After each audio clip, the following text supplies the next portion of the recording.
Time 5 o'clock ஆகுது. நான் இப்போ பெங்களூரில் இருந்து கரெக்டாக சிவனசமுத்திரம் அப்படிங்கிற ஒரு ஃபால்ஸுக்கானது போய்கிட்டுருக்கேன். ஸோ என் ஃப்ரெண்டு இப்போது வருவாங்க.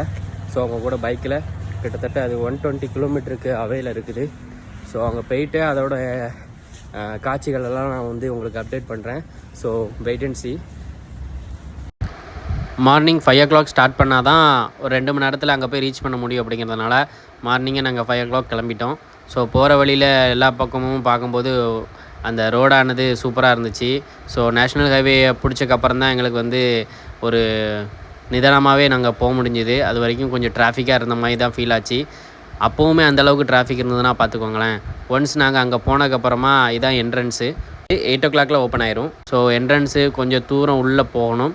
உள்ளே போனதுக்கப்புறம் பார்த்தீங்கன்னா உங்களுக்கு வந்து என்ட்ரன்ஸு எதுவுமே ஃபீஸ் கிடையாது. அது மட்டும் இல்லாமல் கார் பார்க்கிங்கு, பைக் பார்க்கிங்கு இது எல்லாமே இடம் வந்து இருக்குது.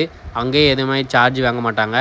நீங்கள் உள்ளே ஒன்ஸ் போனதுக்கப்புறமா உங்களுக்கு வந்து நிறைய கடைகள்லாம் இருக்கும். கரும்புச்சாறு கடை, அதுக்கப்புறமா இளநீ கடை, இந்த மாதிரி கடைகள்லாம் இருக்கும். ஸோ அங்கே போனீங்கன்னா அவங்களுக்கு கொஞ்சம் சப்போர்ட் பண்ணுங்கள்.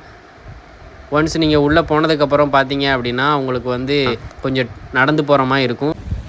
காய்ஸ், ஃபைனலாக 120 கிலோமீட்டர் தாண்டி இந்த சிவனசமுத்திரா வாட்டர் ஃபால்ஸுக்கு வந்திருக்கேன். ஸோ இதோட லுக்கே வந்து சூப்பராக இருக்குது. So finally reached here. எப்படி இருக்குது பாருங்கள். இதோட வியூவை காட்டுறேன் பாருங்கள். உண்மைக்குமே அந்த சிவனசமுத்திரா வாட்டர் ஃபால்ஸ் ஒரு 1 day ட்ரிப்புக்கு வந்து ஒர்த்து தான். ஸோ அங்கே உள்ளே போனதுக்கப்புறமா அந்த ஃபால்ஸை பார்த்ததுக்கப்புறம் தான் எனக்கு இவ்வளோ தூரம் ட்ராவல் பண்ணி வந்ததுக்கு ஒரு பெஸ்ட்டான அனுபவம் கிடச்சிது அப்படிங்கிற ஃபீலே எனக்கு வந்துச்சு. அந்த வாட்டர் ஃபால்ஸு வாட்ரு அப்படி வரும்போது அங்கே அந்த தண்ணி சவுண்டு இதெல்லாம் கேட்கும்போது எனக்கு உண்மைக்குமே சூப்பராக இருந்துச்சு. எனக்கு ஒரு குட் அனுபவமாக இருந்தது. நீங்களும் இந்த வீடியோவில் பார்ப்பீங்க. அந்த நீங்கள் வீடியோவில் பார்க்கும்போது இதோடைய ஃபீல் உங்களுக்கு உணர முடியாது.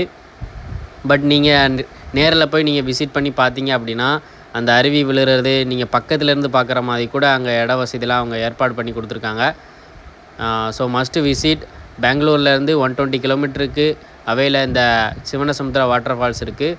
ஸோ நீங்கள் கங்கை சுக்கி வாட்டர் ஃபால்ஸ்னு அடித்தா கூட மேப்பில் காட்டும். நீங்கள் அங்கே போயிட்டு இந்த வாட்டர் ஃபால்ஸ் எப்படி இருக்குது அப்படிங்கிறத கமெண்ட் செக்ஷனில் மென்ஷன் பண்ணுங்கள். ஒரு 1 day ட்ரிப்பு பிளான் பண்ணுறீங்க அப்படின்னா இந்த வாட்டர் ஃபால்ஸ் வந்து உண்மைக்குமே ஒர்த்தாக இருக்கும். ஸோ மஸ்ட்டு விசிட் பண்ணி பாருங்கள். Thank you so much. பபாய்.